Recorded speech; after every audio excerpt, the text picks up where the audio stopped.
Hey everyone, Joshua Gibson here, and you're listening to episode 57 of the Philosophical Weightlifting Podcast. Before we get started, I want to give a quick shout out to the show's sponsor, BarShield. BarShield created a maintenance kit designed to prevent rust and restore spin to a barbell sleeves. My discount code, PWPodcast, will get you 10% off of your entire purchase. It will also help me to continue producing great podcasts with amazing guests. Head over to barshieldUSA.com, pick up a kit, and get your bars looking and spinning like new. That's it for the intro. Now let's get on to this week's podcast with Jocelyn Forrest.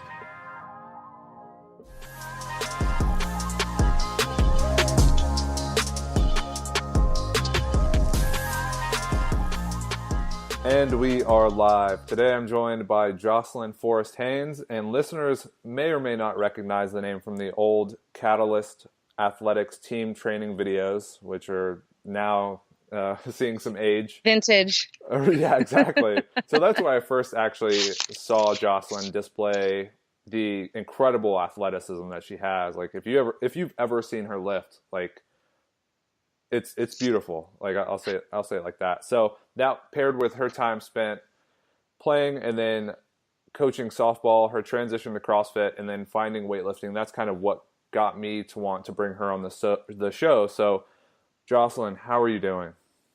I'm awesome. Thank you. Now that I got the whole Skype thing and I've gotten sort of up to speed on modern technology, I feel good. No, but seriously, thanks for having me. Yeah. You have a good list of folks on here, so I felt honored that you invited me. Yeah, no problem. And I don't think a lot of people, they don't get insight into what happens before we start recording and like the amount of time it takes to prepare and get started. And which if they would see that, they'd probably laugh. So, but anyways, besides that, so kind of as I alluded to a bit there, maybe you could fill us in more on the details of your background, your introduction to sports, the transition from sport to sport, and we'll kind of go from there. Well, it just depends on kind of how far back you want to go. Because, from the time I was a little kid, 7 years old, that was the softball days. And that was sort of, I grew up in a really just sort of blue collar family. Nobody was college educated, nothing like that.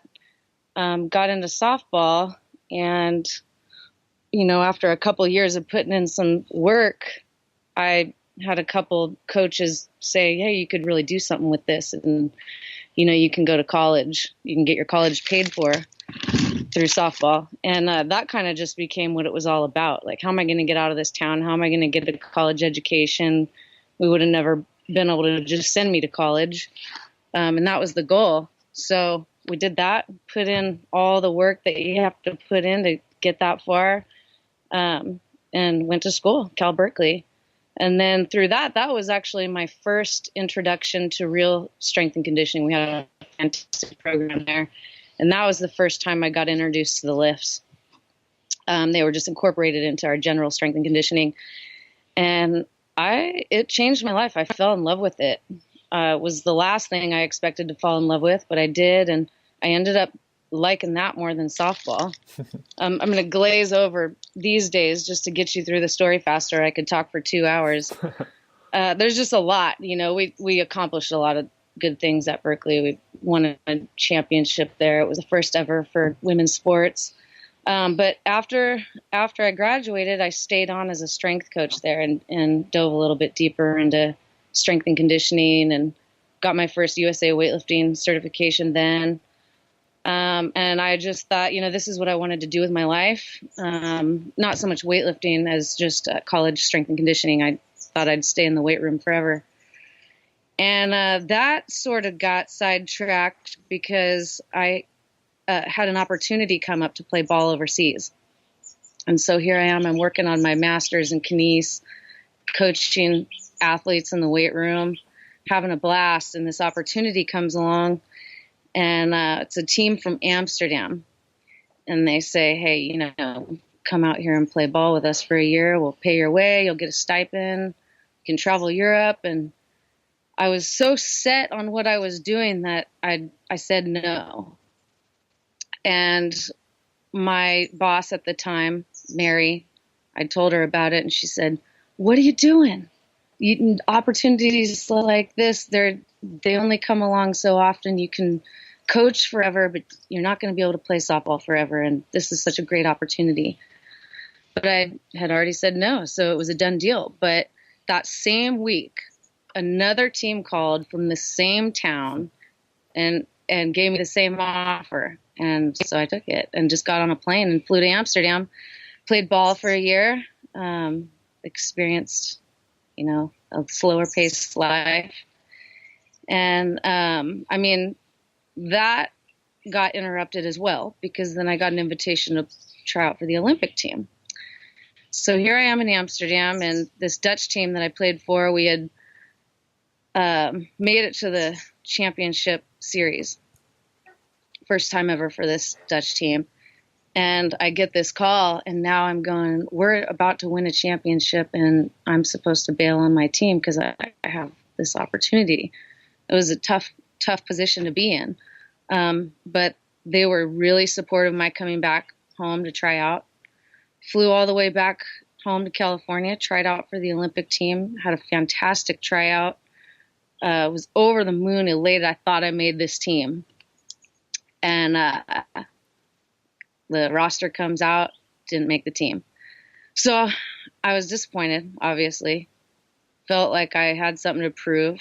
Got on a plane, flew back to Holland, where they had already played a couple of games out of the 5-game series. Lost 2. It was best of 5. So we're down 2 games, and we jump in and finish out those last 3 games undefeated. The final game was a 12-inning no-hitter, and we won the championship. And so what's interesting about that is I didn't make the Olympic team, but while I had been out at the tryout, the previous Olympic coach had been there and watched my tryout and pulled me aside later on and said, "Forrest, you should have been on that team. I was rooting for you, but why don't you come play ball for me?" Well, they had just started the pro league here in the United States. So that led to my getting to squeak out another 5 years of playing professional softball in the United States, which was also a really fun experience. Met lots of cool people. I have friends that are my dearest friends to this day. Won another championship with that team. And one day I just, I just decided to hang it up. I knew that I didn't want to be on that path forever. I had been also coaching college ball. Thought maybe that's what I wanted to do, but realized it just wasn't the lifestyle I wanted. Such a hustle. You're living out of suitcases, traveling from city to city. I mean, you live literally in a hotel every single weekend all year long. And I knew that eventually I'd want to start a family. It just wasn't the life I wanted. So I hung it up. Left my job at Penn State University, which was a really good job. And I remember my dad saying, "Jazz, you're going to quit your job in the middle of a recession? You're crazy." But, I just got in the car and drove back to California. Didn't know what I was going to do. Had still been doing strength and conditioning on my own for my own training all along. So, first day back, walked into a gym. It was a Gold's gym. Get a workout in, and I see all these whiteboards in the back corner. I'm like, what the heck is that? And it turns out it was a group of people doing CrossFit in the back of a Gold's gym. And the only reference I had is, I was doing general strength and conditioning. I was all into Muscle Fitness magazine. That I had seen this article in there about it. And I was like, I saw that in a magazine once. It was the first time I'd ever heard of it. It was like 2008 or 2009. And as I'm over there doing squats, one of the guys comes over and says, "You belong over here with us. Why don't you come work out with us?" And so I jumped in, and I remember looking at the person next to me, just going, "All right, well, I just got to go as fast as her." That's all that was on my mind. Didn't know what I was doing. I just knew that I had to just do whatever she was doing and try to do a little bit faster. So I did, and just like every CrossFit story goes, like right away, you're like, "This is awesome." And you think it's like your life, all of a sudden it's the next big thing. So I went that route for a while and actually ended up starting my own CrossFit gym with those guys. And through that was how I got connected up with Greg and Amy.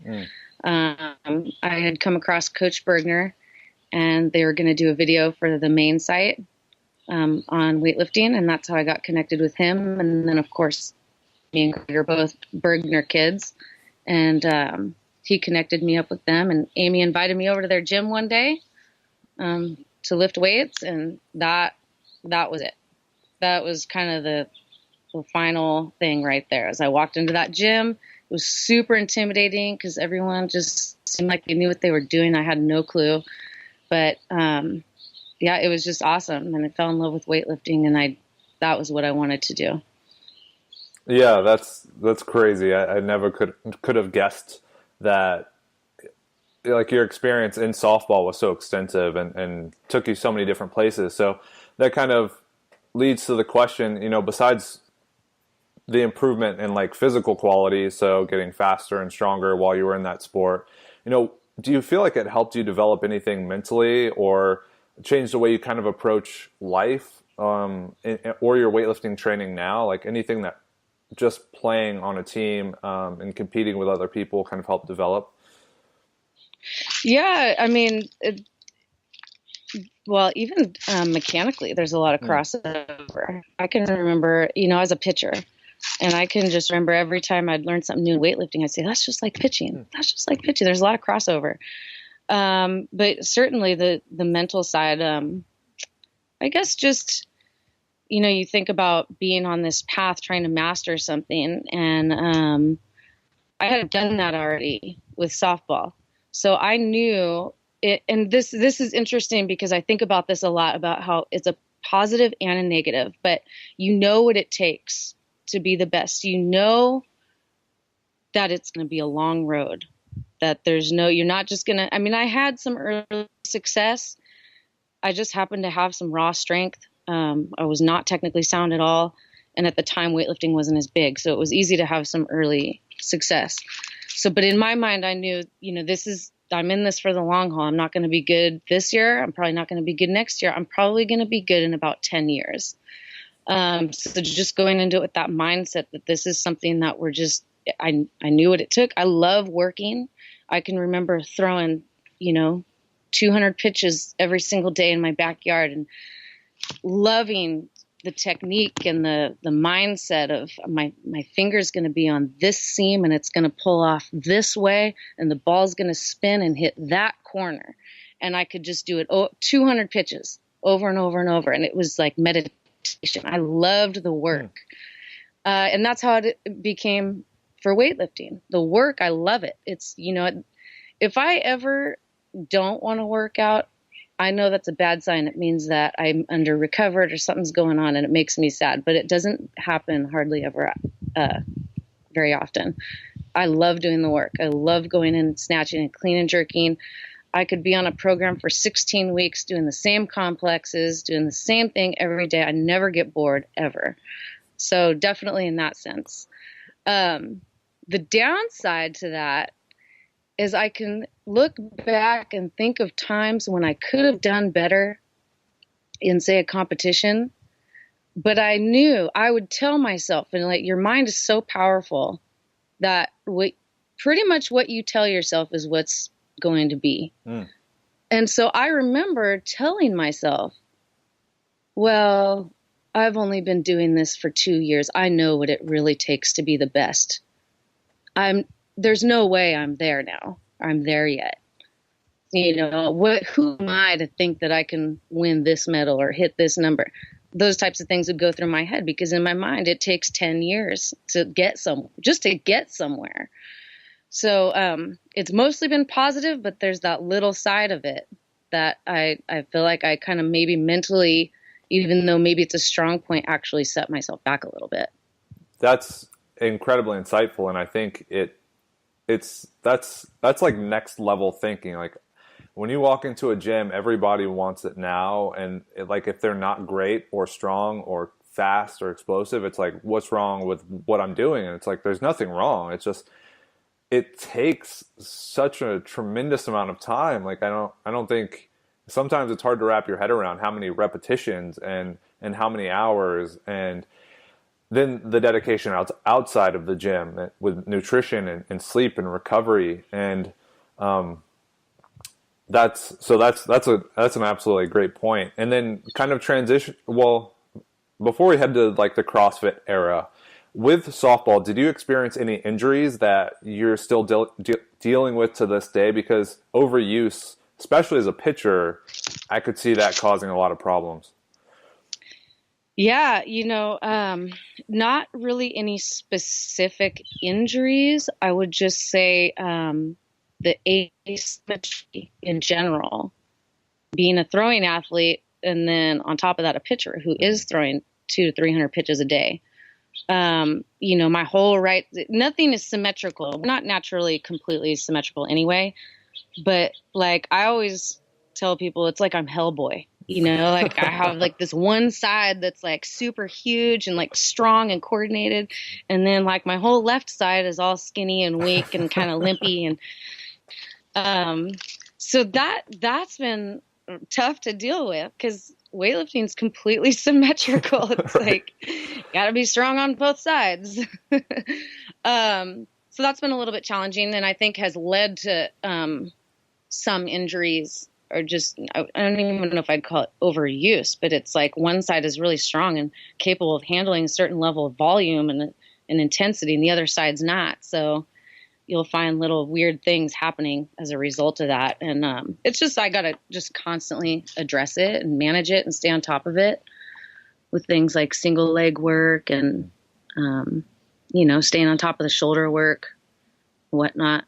Okay, and then transitioning into your introduction and experiences with CrossFit, obviously they must have been very powerful if you went ahead and opened a gym and then started competing in that. So, like, what was your whole experience with that sport like? And then why did you eventually transition to weightlifting?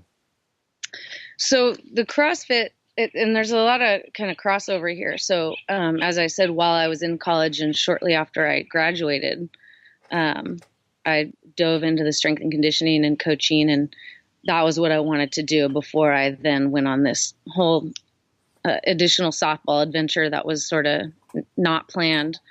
And back then I used to say I wanted to open a gym. I didn't know what CrossFit was. It wasn't that type of gym I was imagining. But that's what I wanted to do because it had changed my life. I mean, I had decided to give this strength and conditioning a real shot and put everything I had into it and just see what would happen. And it changed my body, my mind, my game, everything. And so that hooked me the first time.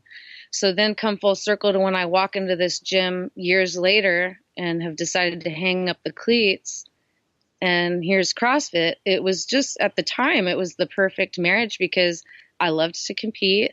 I loved strength conditioning. I loved that style of training. And so it was cool because it was the best of both worlds. You're lifting weights and doing sprints and doing it competing against other people. I thought it was the coolest thing in the world. And so the guy that was the owner of that gym asked me to partner up with him and take it outside of the Gold's Gym and start our own place. And just, I think probably because I had a fairly decent base of strength already and conditioning and athleticism, I had some early success in CrossFit as well. And also wasn't super big at the time. I won the regional that year, and it just seemed like the thing that I wanted to do. And that was it. So we opened the gym and just dove in and did it. And then with the transition, I think, so we dive into CrossFit. I'm having success. I win the regional, go to the games in 2009. That was the last year it was in Aromas. And those days were awesome. And then crossing paths with Greg and Amy and getting into weightlifting, I think it was almost like everything was just kind of slowly getting narrowed. Like my field of focus was narrowing.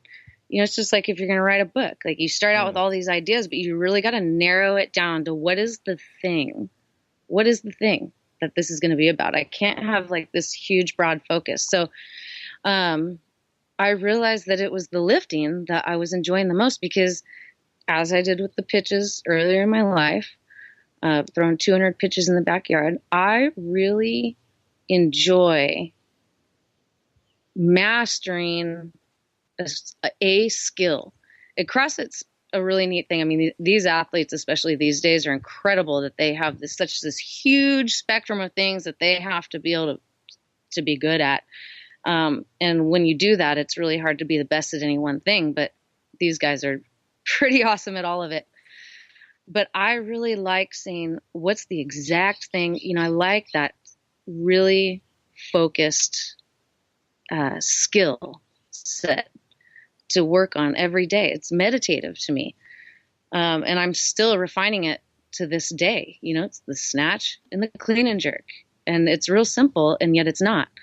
And I think it just consumed me. That was just what I realized I wanted to do. And it helped having a little bit of urging from Greg and Amy, you know, telling me I should go this route, and they thought I could really do something with it. So that's always helps nudge you along. I just realized that was the thing. Out of all of the things is weightlifting, snatch and the clean and jerk. Now, when you were competing in CrossFit, obviously there are the good and the bad sides of the sport. So what would you say were the bad parts of CrossFit, and not necessarily like something that was negative towards other people, but things you didn't necessarily like, or something that might have pushed you a little bit away from it? Well, it's not that there's anything bad about CrossFit. I think CrossFit is freaking awesome. Every once in a while I'm like, maybe I should start doing some workouts. But I got into it at a time when there was all these people who were like my heroes. It was like you had Rob Wolf and Greg and who else? You had Kelly Starrett. You had all these resources of people. They were all my heroes. So I don't know how much people go back on this stuff, but I was lifting with Greg and Amy. I was doing CrossFit with them, and then transitioning to weightlifting when there was the big fallout between Dave Castro and Greg. And I just remember when that whole thing happened, I was like heartbroken, because it's like watching your parents divorce, you know, or what I would imagine that would be like is like, can we all just get along? And it was really sad and heartbreaking. So definitely, that was a big bummer for me. I think emotionally, you know, what do I do now? But Greg and Amy had brought me in. It just opened their doors to me and held my hand and said, come with us. We're going to show you the way. Never asking for anything in return. And I was having the time of my life that I think I just felt like, I think this is the direction I'm going to go, is weightlifting. And I'm going to be with my coach who's been there with me since the beginning. And I'm going to go this route. Yeah. So you've been a catalyst lifer, basically, from start and now to the present. So throughout the development of yourself as a weightlifter, and then through your competitive career, what have you done in terms of like, I don't know if you've won any medals or placed at any competitions, and then what are kind of your plans heading forward, like reflecting back on all of that work that you've put in? It's funny because I thought about, I'm like, you're going to probably ask me what I've done. That's cool. And I haven't really done that much stuff. That's cool. No, I mean, and I actually, I don't pay attention. I don't really know, because to me, it's still, you know, winning local meets. I've broken some PWA records. I think I've won a couple medals at some of the national meets. But it's still none of that. I'm still in that place where I'm like, who am I? I haven't been doing this. None of that is really all that. It's not all that. It's really not. It's just kind of average. It's like maybe upper half of I'm in like the upper half of people who are good in this sport, and that's cool. I still want more, but I don't really consider anything I've done as being anything particularly impressive. But I'm trying to change that because it's occurred to me that I'm going on a decade here pretty soon. So I'm like, okay, I need to start changing this mindset. I do deserve to be very good. I deserve to hit certain numbers. I deserve to be a good weightlifter because I'm approaching the 10-year mark, and that's when it all happens. So what are your goals, if you have any, in terms of numbers? And then what's your process of goal setting look like? So my process, it's changed over the years. And lately, I'm more of the mindset of not setting as many specific goals. I mean, you kind of grow up and you learn that it's important to have really specific goals, but I don't think I necessarily agree with that so much. For one, it's really hard to set specific goals in weightlifting because you really have no idea. I mean, things can speed up and slow down at the drop of a hat. They can get really slow for a long, long period of time. And then you can have this huge spike in progress. Man, but sometimes you're fighting for like 1 kilo during a whole year. Like it takes you a year to get that 1 kilo. And then maybe in the next year you get 3 kilos. So that, and then there's things like, and it's all just such a mental game because then you start letting stuff from the outside seep in, like, okay, I'm getting older. What can I expect? Like, am I going to start declining already? Like, when can I expect to not be able to get stronger anymore? So all those types of things make it, for me personally, a little bit more difficult to make specific goals, though I don't necessarily believe in setting that many specific goals. I would like to have a 200 total, 90 and 110 would be cool, or something close to that. Mostly, I just want to continuously get better all the time. Like, I want to keep lifting forever. I want to be, if I'm 60, 70 years old and I want to compete, I don't want to be up there and having people clap for me because they think it's cute that I'm this old person on stage. I want them to be like, damn, like she can move. I want to just always be getting better. I look back at, I'm a technical person, so I really, really appreciate beautiful lifting. To me, sometimes if I make a new PR and it was just like the ugliest battle and it was just an ugly lift, I'm almost like kind of embarrassed. Like I'm not that proud of it. I mean, I'm happy I made it because I know that it means that, yes, okay, now I know I can make that. Now I can try to make it better the next time till it is a beautiful lift. So it's promising, but it's not very satisfying to me. So I want every year that goes by to get better technically, get better mentally. There's still a lot of mental things on the competition side that I'm trying to get figured out because it's definitely a different type of competition than both CrossFit or softball. And just always be improving. Okay, and I guess that would beg a question. What's the most difficult aspect of weightlifting for yourself? The most difficult aspect, well, it's not the pain and suffering because I can handle the pain and suffering. The most difficult aspect, okay, well, currently it would just be the logistics. I mean, it requires just a ton of time and and like the ability to dedicate. Again, emotionally and mentally, I can put in the work, I can put in the time, I could be in the gym all day, but my lifestyle does not allow for that. I have 2 kids, I have 2 and a 4-year-old. I'm home with them all day, every day. We don't do daycare. We don't have babysitters. We do it all. And so I have to really be strategic in carving out the time that I need. And even then, it's probably not quite as much time as I would like to have. And that's just for in the gym. And then you have to figure out, I cook every single meal at home. Like, what are my meals going to be? Planning ahead. We live up in the mountains. It takes me like 20 minutes to get anywhere. So we have to make sure we have all the right foods in the house all the time. I'm like really strict about nap times with the kids. Like, I'll be looking back in the seat, and Sawyer's eyes are getting heavy in the back seat of the car while we're driving home. I'm like, no, don't fall asleep, Sawyer. You can't. Cause I'm like, he has to fall asleep at 11 at home in his bed, because that's when I'm going to be able to get my workout in, and it has to work out this way. And then I'm strict about nap times, because they need to go to bed at a certain time, so that I can then get in, take my hot shower, have a full on like stretching meditative routine that I do at night.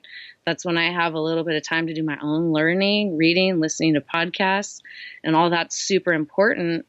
Just, I mean, for recovery, really, that's your recovery is, the physical side is I stretch and breathe, but, just to be able to either learn something or just let your mind be quiet for a while. I mean, that's the biggest detriment, I think, to all of us, is just there's no quiet. People don't know how to be quiet. They're always plugged in. So I need that time to unplug, because then I also have to go to bed by a certain time so I can have a shot at getting any sort of sleep, since my kids still wake up all night long. Yeah, this is a really rare opportunity. I've never talked to anyone who's had children during their time in a sport. So what was it like having a kid while you were competing in the sport of weightlifting?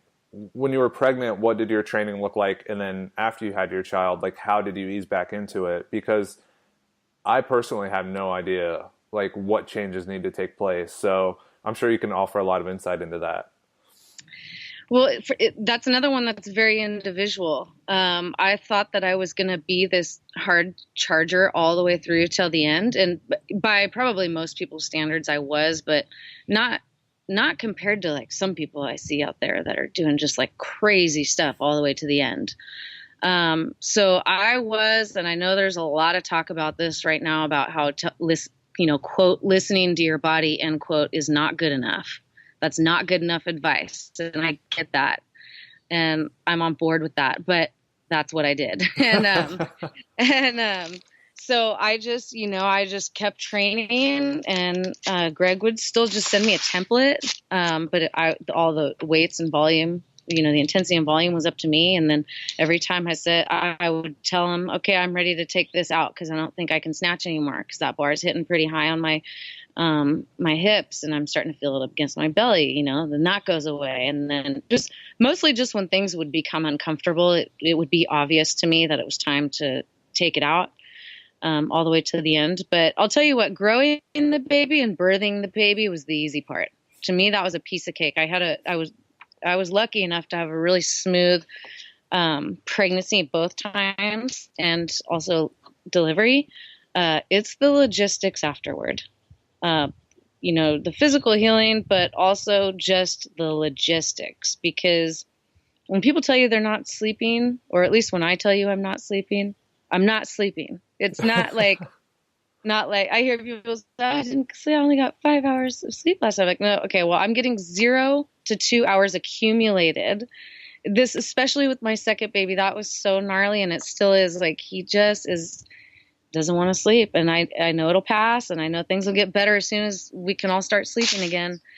And then childcare, when are you going to go to the gym? Where are you going to go? Who's going to take care of the baby? I mean, it's just stuff that you think is going to work out, but if you haven't really put a lot of thought into it and planned and made sure you have like people on board who are going to be able to be there, that's going to be a problem, because obviously you just first have to even be able to go to the gym.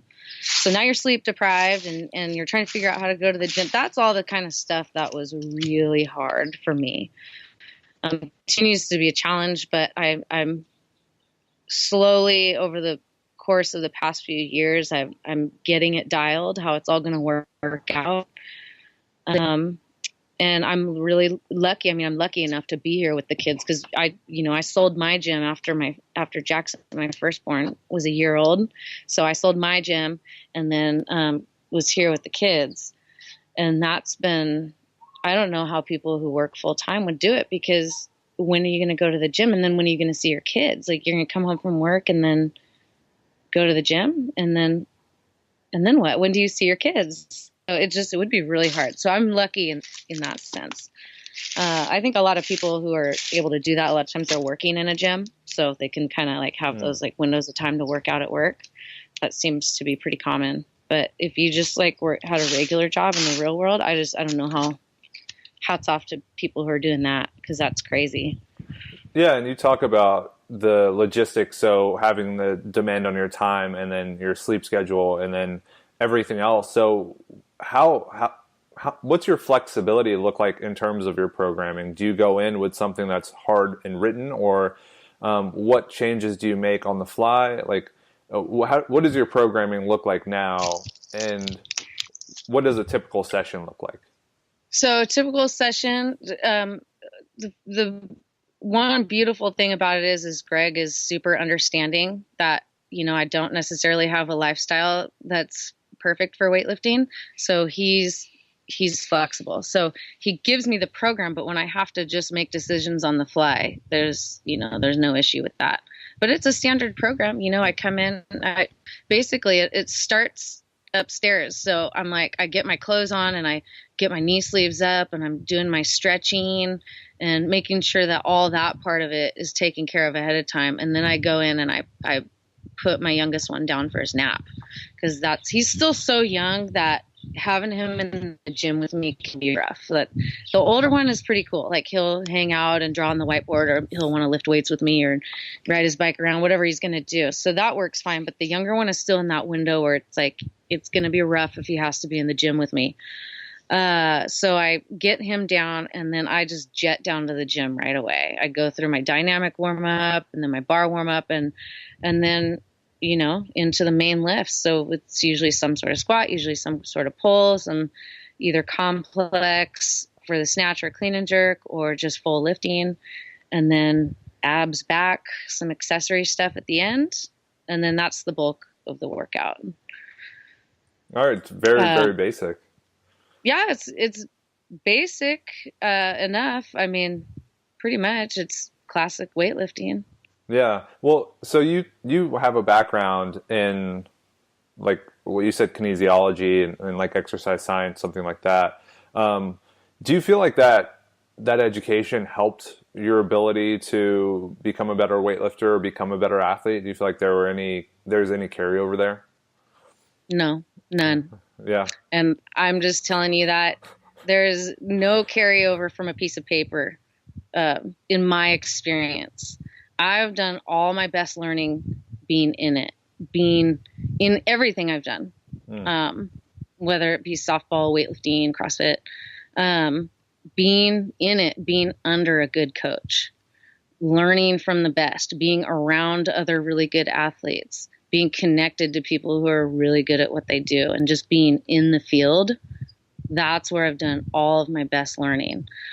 I've been able to apply, I was training a few years back right before I got pregnant with my first kid, and I was getting ready for I want to say it was like the 2012 American Open. And I happened to stumble across one of the best USA track and field jumps coaches in the country. That's a whole another side story, but he's one of the best in the country. And I learned so much about sprinting and jumping in that year that I was going out to the track with him 3 days a week. That was gold. And then, I'm under Greg for almost 9 years. That is gold. You just, if you can get connected up with the people who are the best at what they do and be in the field, be in it with them, to me, that's how you learn. Agreed. And that's why I enjoy having the podcast, is because you can expose yourself to all of this information that's written down, but to see it applied is just, there's an art to applying information, and only the greatest coaches know how to take a buttload of information and whittle it down to the most necessary components and then put it together in a way that makes sense and is effective. And I've actually had Greg and Amy and Naya both on the podcast. So if you guys want to go back and listen to those episodes, I think you'd really like it. Now, as far as your time under Greg, would you say that there are any pieces of advice that have kind of stuck with you, or anything with Greg's philosophy that's kind of stuck with you? besides obviously just learning how to program and like perform the movements? I wouldn't say anything about the philosophy specifically. It's just he's a technique guy. And I like that because I appreciate, as I said before, a beautiful lift. To me, these lifts it's like they're so grand. And I just have an appreciation for a beautiful lift, and as opposed to a lift that was just sort of like aggro, like I heaved it up over my head. It's a beautiful lift. It's something really special about it. And so even to this day, after being with him for 9 years, every once in a while he'll just say something. It could be like the finest little subtlety in like the movement through my foot. The shift, the subtle shift in weight in my foot at a certain point in the lift that he'll notice, or something specific about the turnover. It just all these little subtleties. It's just you can constantly have these aha moments, no matter how long you've been doing it, and start to just kind of go to the next layer. Yeah, that's awesome. So I kind of have some questions that I ask everyone that comes on the podcast. And these are kind of like the more philosophical questions. So they're not necessarily focused specifically on weightlifting. But besides like the physical enhancements of lifting weights, do you think it's useful for everyone to resistance train? And what has resistance training, strength training, lifting weights, whatever you want to call it, what has taking that up done for you? Well, I think obviously it'd be useful for anybody.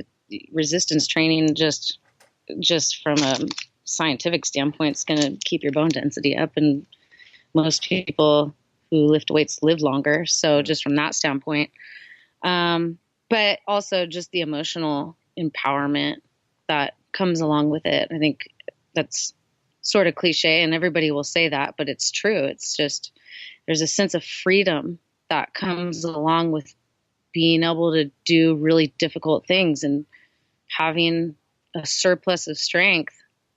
That's a pretty cool thing. Yeah, I talk about this all the time, but there's this like sensation of being strong. There's something you can feel about it, and it kind of, you take it with you everywhere that you go. And I don't know if it's necessarily like being bigger and more muscular or more defined or whatever it is, but you just feel a different way. And that's what I really appreciate about like strength training and weightlifting is there's just this confidence. That's not like an egotistical thing, but it's more than that. So it's just empowerment. It's empowerment. Yeah, that's a great way to describe it.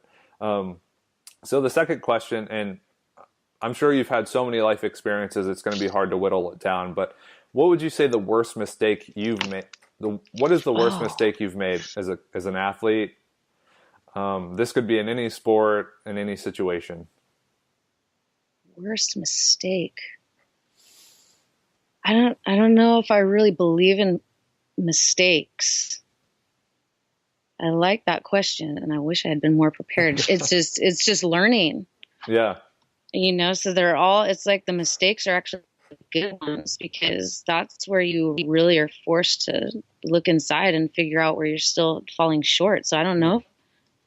And I don't mean it egotistically. I don't consider anything I've done as a mistake. There's some things that I was disappointed in.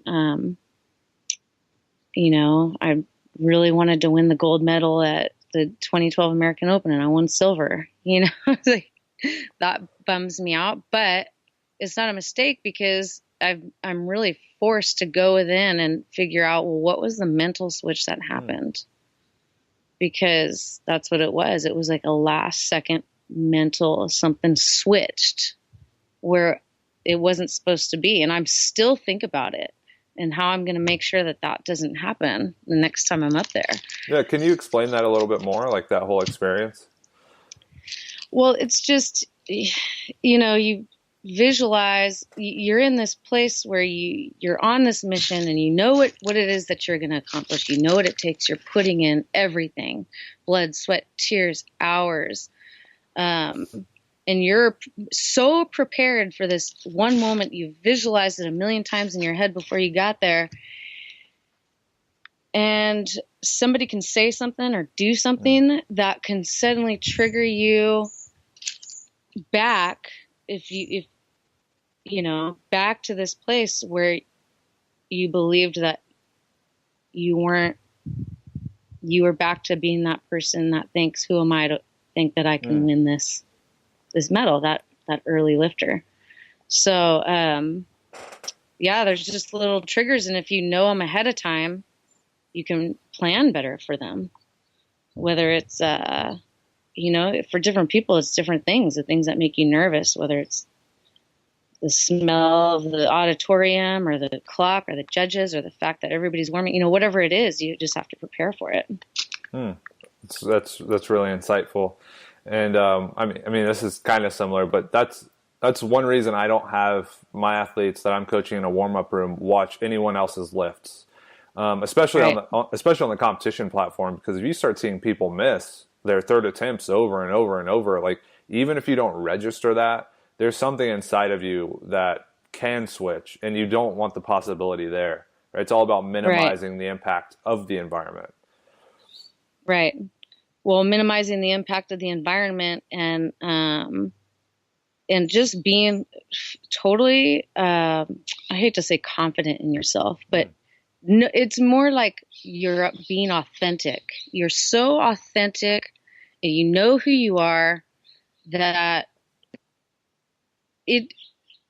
what anybody else thinks of you, should you do X, Y, and Z, it's so irrelevant that it doesn't pop into your head. Because here's the thing, people choke.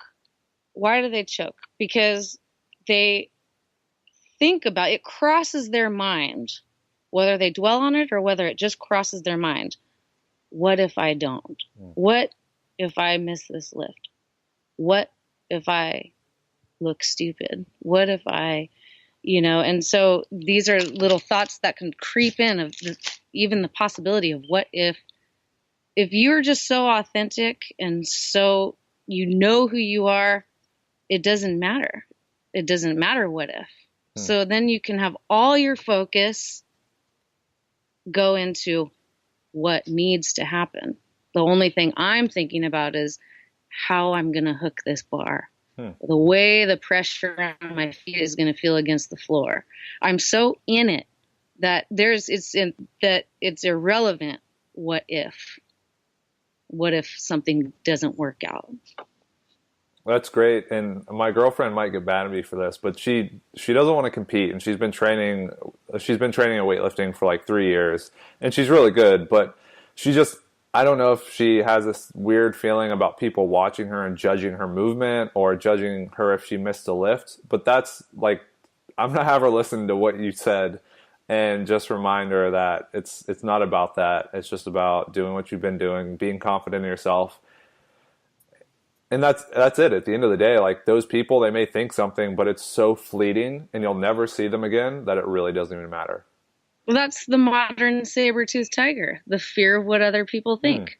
That's the only thing we really have to fear anymore. I mean, there's some random things. Sure, you can get mugged or get in a car accident, but really the reality of like something actually bad happening, like, you're not going to die. There's no saber-toothed tiger chasing you. We're all in fight or flight all the time because we're afraid of what other people are going to think of us. Yeah. So I think that's why it's really important to just know who you are, be authentic, love who you are, and just have that quiet time to yourself to where you're not plugged in all the time. Because I think that just eliminating that fear of what other people think, or, you know, the fear of like what happens if, you know, if things don't work out well, what's the worst that could happen? Just if you could eliminate that, you could be so much more calm and present in everything that you're doing and just be more fulfilled in general. Yeah, and it seems like you've given this a lot of thought. Do you have any resources, like books or podcasts or anything that you've enjoyed and that's kind of helped you develop this mindset? Because it is tough, and I realize that it's easier said than done, but like, I know there are certain books or just certain things you can read that kind of help things click and make it a little easier. So my favorite podcast is Finding Mastery with Michael Gervais. He's a sports psychologist. Well, he's high performance specialist.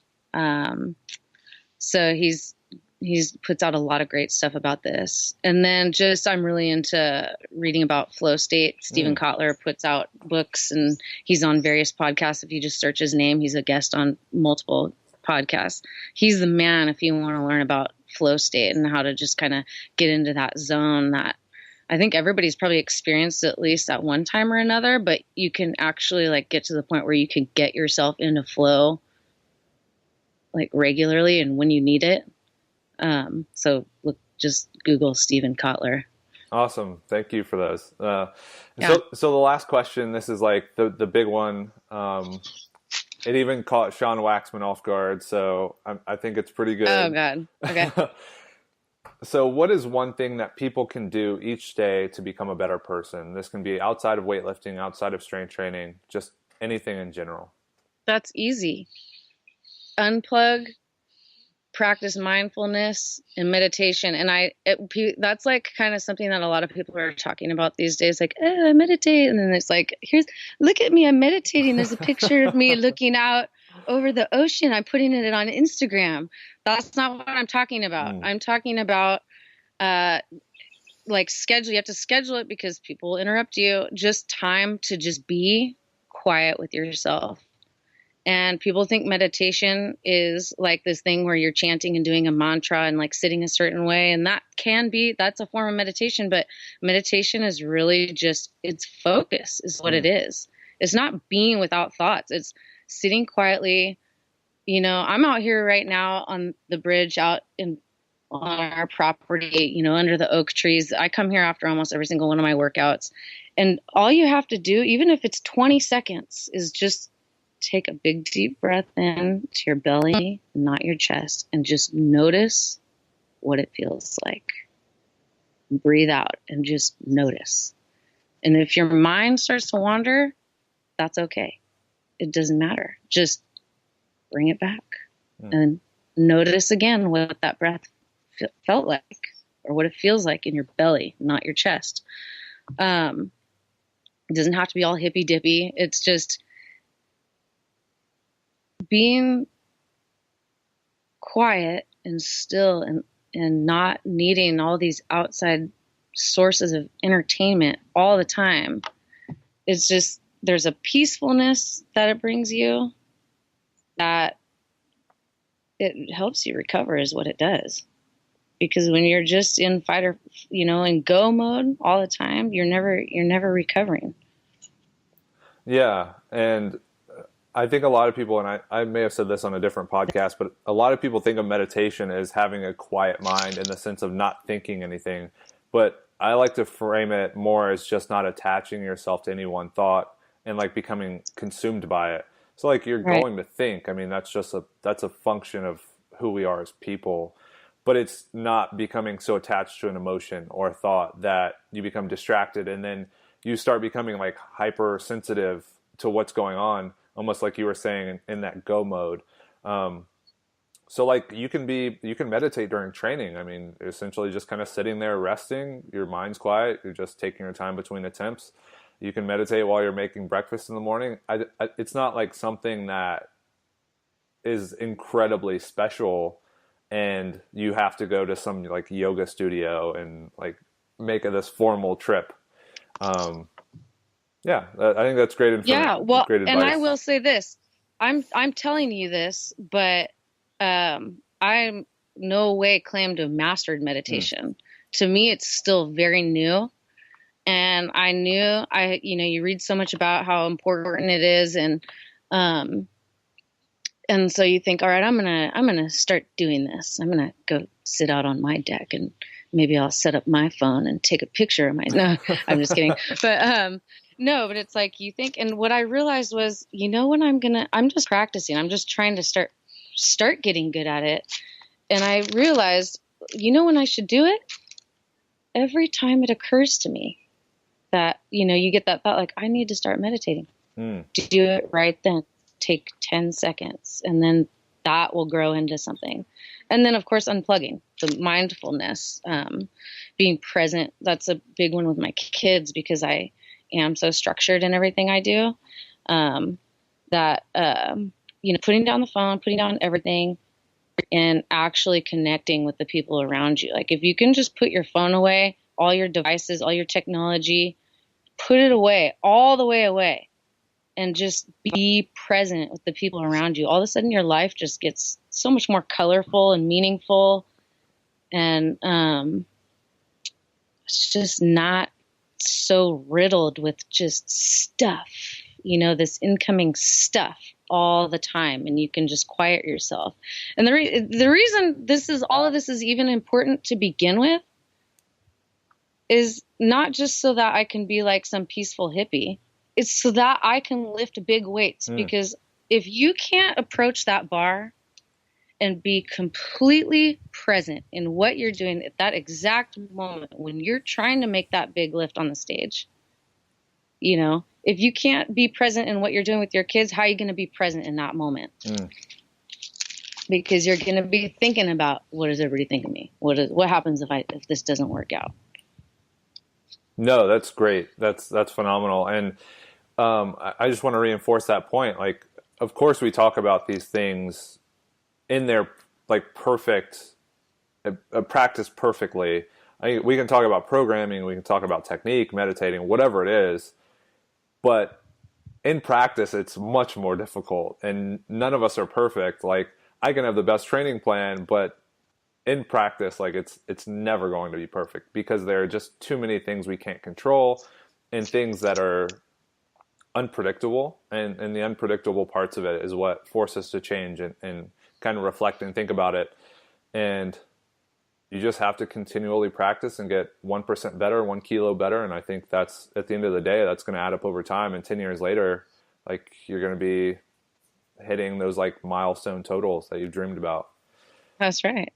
Yeah. So that's right. Jocelyn, I do want to thank you for coming on, but as far as like contact information, if people want to reach out to you and talk to you about any of the stuff we talked about, and I'm going to recommend some other people that they have you on, because I think they would love it as well. So maybe they'll reach out to you. But like your Instagram handle, whatever you have, let the people hear it. So Instagram is Jocelyn Forrest, pretty straightforward, and Facebook is Jocelyn Forrest Haynes.